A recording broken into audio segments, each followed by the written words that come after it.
We have been married for 2 years. My husband became the new president when my father-in-law retired.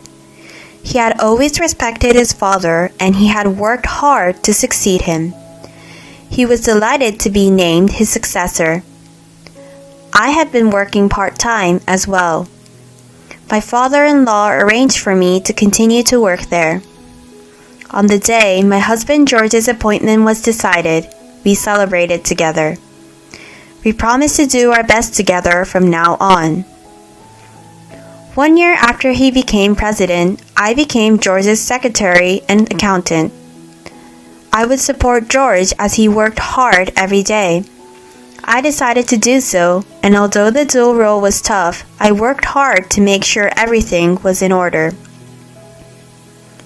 George became more and more arrogant about his position as president. The gentle character he once had was now nowhere to be found. His work was now centered on entertaining guests and playing golf. I would do the paperwork for him and he would just stamp it. When the guests come to our office, he handles it only if it fits him, otherwise I would handle it. Sometimes he would lie and say he wasn't available. He would lie about his absence and have the executive director or managing director take care of the work for him. He became arrogant in his personal life as well. He would only come home 2 days out of the week.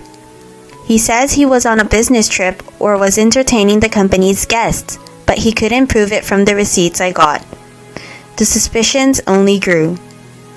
George, who had a reputation as such a loving husband, no longer smiled at me, but gave me condescending looks and cold stares. The employees began to express their dissatisfaction with George's self-serving attitude. The leadership of the company would collapse if things continued as they were. The company that my father-in-law had built up to this point, and with such trust, I don't want to destroy it by creating such an atmosphere of tension. But I think it's only natural to be dissatisfied with George. I hope it's at least a comfort to the colleagues, and I told them, I'm sure he's just acting high and mighty right now, but he'll be back to the serious president he used to be. Yes, it must be just for now. Then one day, I came home to find the door unlocked and a pair of shoes belonging to a woman I didn't know. I was almost overcome with fear, but I decided to open the door to the living room. Are you George's wife by any chance? I borrowed his key and entered the house without permission.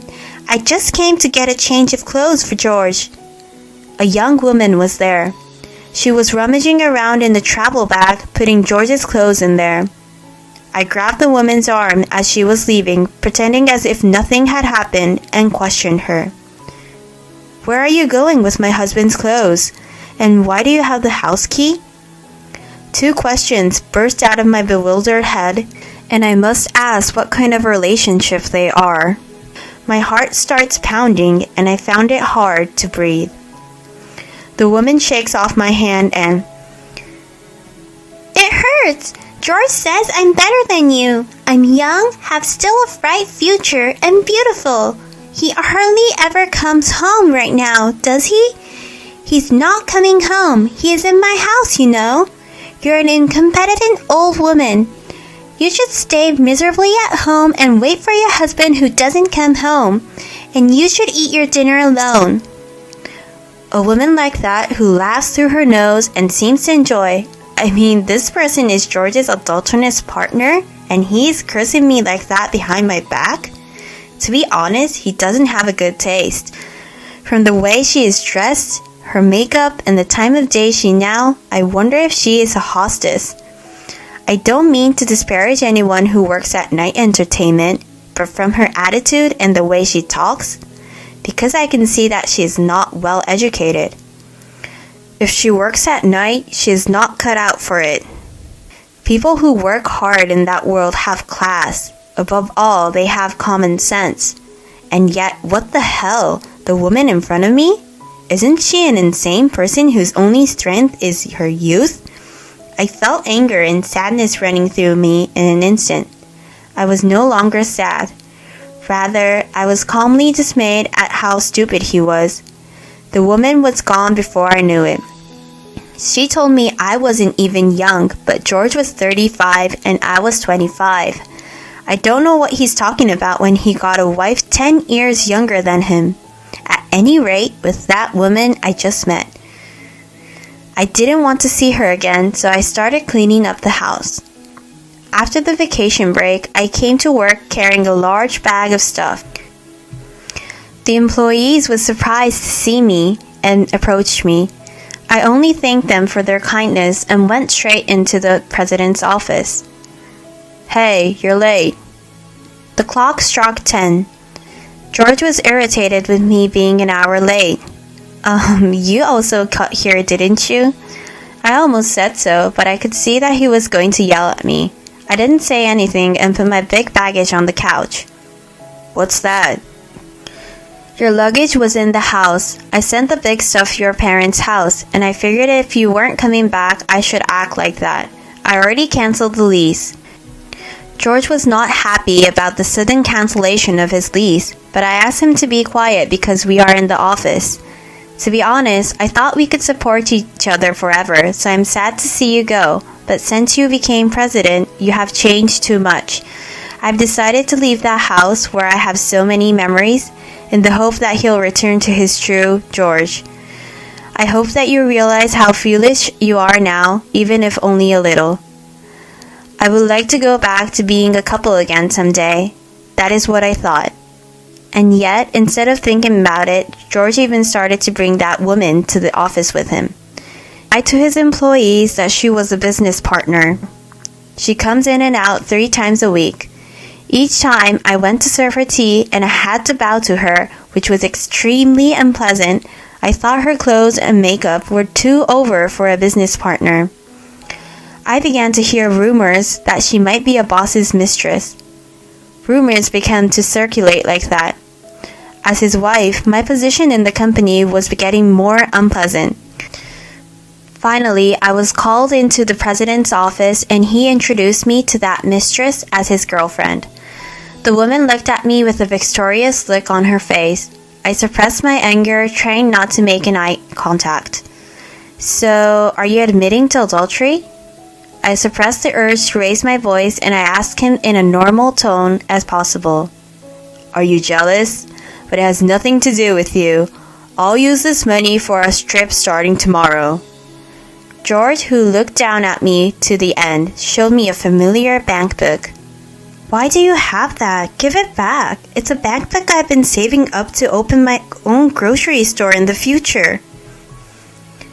She found it when she went to get my stuff. I'd be very grateful for it. Listen to me. Disobey me and you're divorced. What you're doing is stealing. You can't just go into someone's house and steal their bank book. I glared at the woman. Then my husband smacked me on the cheek with his already filled-in divorce papers. "Why don't you say something, huh?" I had run out of patience. I snatched the divorce paper from his hand. I filled it out on the spot and handed it back to him. I guess he didn't expect me to agree to a divorce. George looked at me with a pout. Instead, the woman took the divorce papers from my hand, and at the moment, I took the bank book back from him. This is the money for my future that I worked so hard for. If you want a divorce, I'd be glad to, but what you did is a crime. I will never forgive you. When I get angry, George starts yelling at me. "You know, you will get fired from your job here too. Well, you are just a former part-timer. She can do the same job better than you can. I do not care if you leave." I'm not bothered by George making fun of me because I'm a part-timer. I was completely fed up with him and walked out of the president's office. It's so crazy, but George went on a trip the next day and didn't come to work. While he was gone, I completed my resignation and left the company. Then I headed to my father-in-law's new company. My father-in-law had been fond of my work since my part-time days. He had suggested not to work at George's company, but with him. I had turned down the offer because I wanted to support George. However, when I discussed this matter with him along with the divorce report, he asked me to come work for him again. Welcome to the office. My father-in-law, who greeted me kindly, gladly hired me, and he even made me a full-time employee. I was able to regain my fulfilling life in a comfortable working environment. My father-in-law's leadership of his employees and his caring attitude toward his employees were all things I had come to know and respect about him. I think of all the employees who were still working at George's company.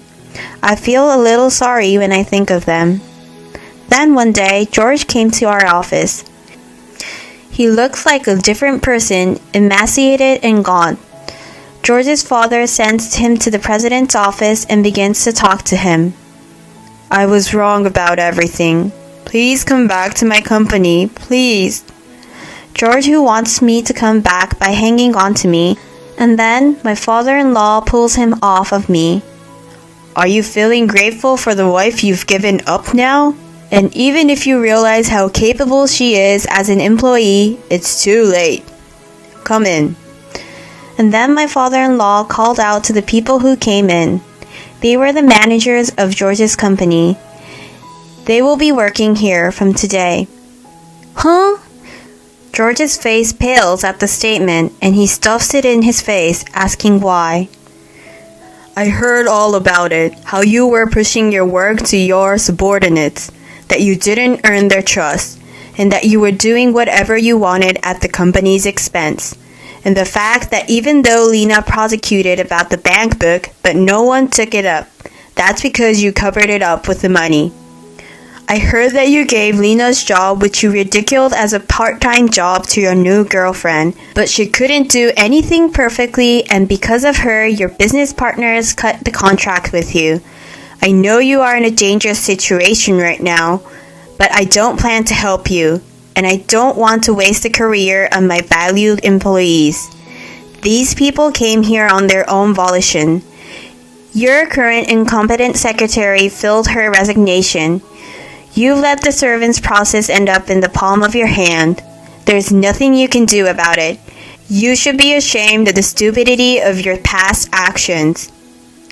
He must have thought that his father would help him. George standing there in the middle of the unexpected turn of events. I feel sorry for him, but as my father-in-law said, he deserved it, so it can't be helped. Mr. President, thank you for your help in the short time I was with you. They are the people who had climbed to management positions. No matter how useless the top management is, they treat him with courtesy until the end. Seeing such former subordinates, George, who is reluctant to leave, will he reflect himself this time? A few months later, George's company went bankrupt. George has no place to go, and the woman he was with at the time has left him. He is now living a part-time life. With the help of his father-in-law, I succeeded in suing that woman again for theft. After that, I was able to get the money from her, who identified herself as Brown. I was able to receive it without incident. She is now looking for a new partner to take advantage of again, and she was sued by other women too. So she intends to have a partner pay her, but she has no one to pay them. She was fired from the hostess club where she worked. She was so desperate for money that she went into theft, and she was successfully arrested. She is now living her second life behind bars. And what happened to me since then? Lena, I have a new business venture, a revolving grocery store. I'd like to put you in charge of it. Do you want to try it? Yes, I would like to. Please let me try. 3 months ago, I transferred to a new business, a company of my father-in-law. It is a new business venture, and I was given the responsibility to manage the first store. That will be a general merchandise store that aims to expand nationwide. A dream that unexpectedly came true. From opening the store to attracting customers, it wasn't easy. But I'm grateful to my friends who supported me and to my father-in-law who expects a lot from me. Above all, I was able to do my best for what I love. Welcome to the store. I'm now able to stand proudly in front of the store as a store manager. I can do what I always wanted to do. My dream of owning a store has come true. I am now running through my days intending to expand nationwide. I can say that I am a happy person now. Make my future brighter. I will continue to face any difficulties that may come my way.